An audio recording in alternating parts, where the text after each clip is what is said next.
Something big is coming, ladies and gentlemen. Something big is coming. There is way too much going on right now for us not to see there's a change coming. 2025 is going to be wild, but it's going to be wild even before it gets to 2025. It's been wild already in 2024. Think about this for a second.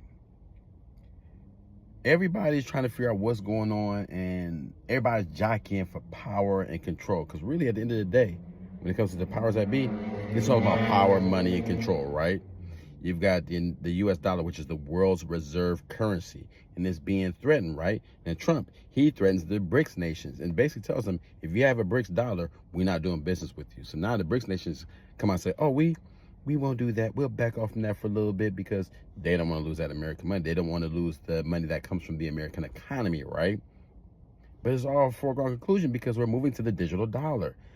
Look and see what's going on with XRP and Bitcoin. Look at the investments that are being made, and look who's making these investments. Look at all the powerful people that have major sway and major ducats, right? Ducats being dollars, right?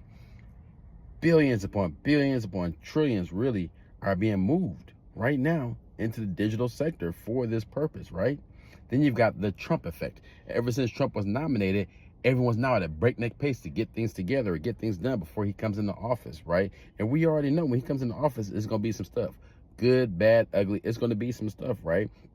Certain things that he's going to do, I agree with. Certain things that he's going to do, I don't agree with. And that's like with any politician coming into power. But make no mistake, right now, if someone is the leader of the free world or the leader of the West, the figurehead, they'll still be holding to somebody else that's really running the show. And that's kind of what it is right now. You look at this whole thing about the immigrants, right? And immigration, right? The good, the bad, the terrorists, right? You've got a lot of good families here that are working. They came over here, not necessarily with the papers and stuff like that, but they're here because they want to build a better life for their families. And that's not the big issue. The big issue really is the bad, the terrorists, right? Because people say, oh, they're all good families. No, they're not all good families. The proof is in the pudding. They arrested an undocumented immigrant from North Korea here in America just this week. Why did they arrest him? Because he has a container full of weapons that he brought over here that he was shipping to North Korea. The spin they want to tell you is about all these immigrants coming from Mexico. No, that's not it. That's a red herring. The real issue are the nationalists coming from those other nations that are enemy nations that are doing things that will cause us harm, right? And there's a lot more than you see. They're not putting it on the media, but if you look at it, and there's quite a few news sites that aren't beholden to the spin. You need to pay attention to them and check them out because it's nonpartisan. It's not about Democrat. It's not about Republican. It's not about left or right. It's about Americans living their life and being able to survive and be able to know that tomorrow when they wake up, the world will still be here. We are facing civil war because people want to spin it this way and want to spin it that way. And because Trump got in office, now people are ready to just throw it all the heck and go at it, right? When the real enemy is overseas. I mean, there's some enemies above the presidency and stuff like that that's in power, right? But the real enemy are the people that control this narrative that divides us and keep us divided, right? Let's see. Then you've got the Koreas. You've got North Korea involved in the Russian war. North Korea has soldiers in the Russian war. South Korea imposed martial law earlier this week. And then a few hours later, they turned around and canceled the martial law. Then 12 hours after that, the South Korean parliament turned around and decided, you know what? We're going to go ahead and get rid of this leader because he's not doing us any good. They've been doing that for the last 30, 40 years. Why? Probably because whoever runs South Korea is usually in the hands of somebody else that's really running the show over here in the West. You have the Chinese hackers that have infiltrated at least 8 different telecommunication companies. It's been going on, but these 8 giant telecom companies getting hacked by Chinese hackers, that is a problem because everything we live on today runs on electricity. It runs off the internet. It needs all these different things in place to run. If the internet goes down, that's a problem. If we lose electricity, the grid goes down, we really got a problem, right? Then you have weapons of mass stupidity. Russia and Israel and Ukraine and everybody going back and forth. And they're talking about nuclear weapons. I don't believe anyone's going to be using any real giant ICBMs that's going to take out a whole nation. But I do believe you will see a lot of smaller tactical nukes being used in this coming World War III, which is definitely coming. Now, with that being said, whether it's big or small, it's still taking lives. There's going to be an answer to pay for that. All the lives that's been taken, there's going to be an answer to pay. There's going to be hell to pay for that. But I digress. Look at the EU.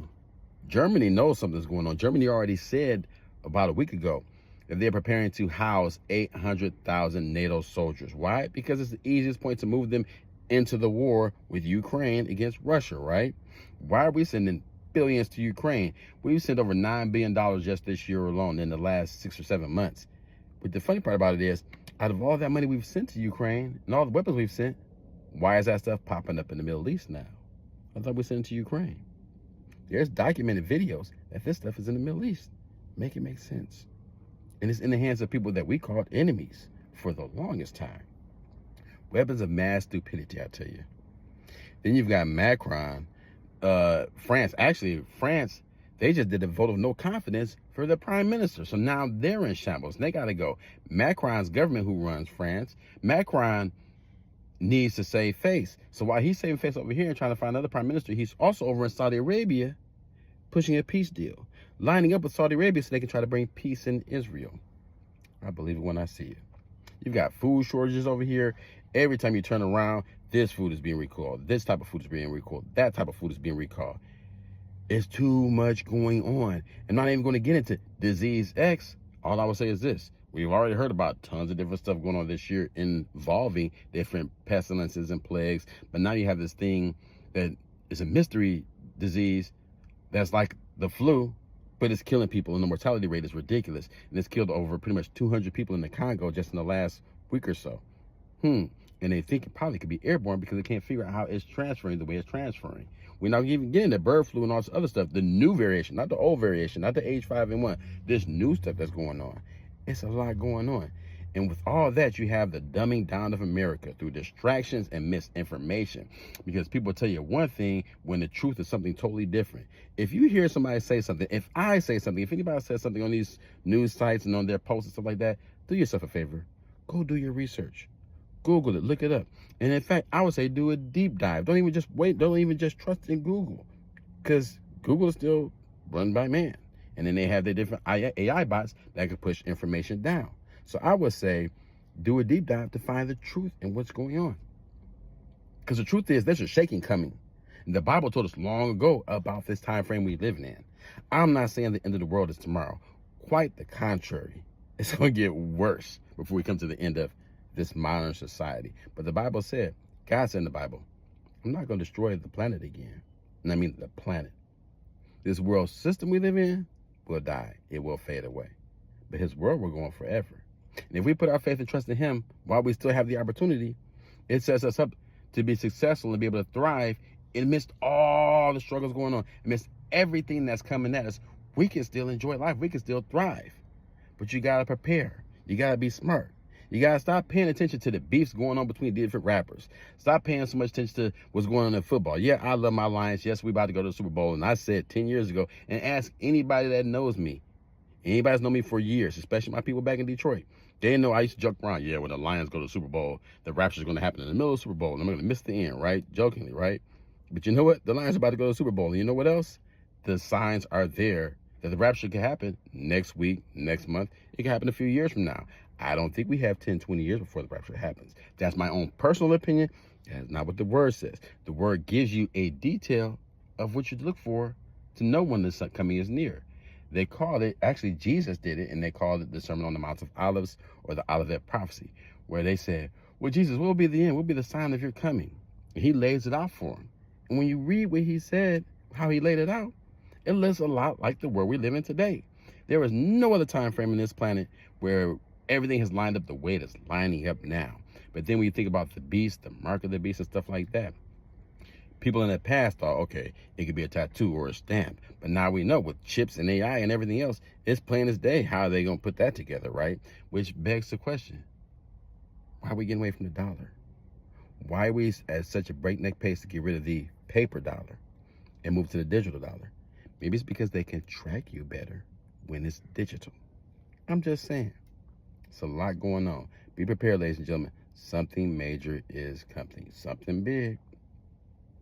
Last Days Navigator.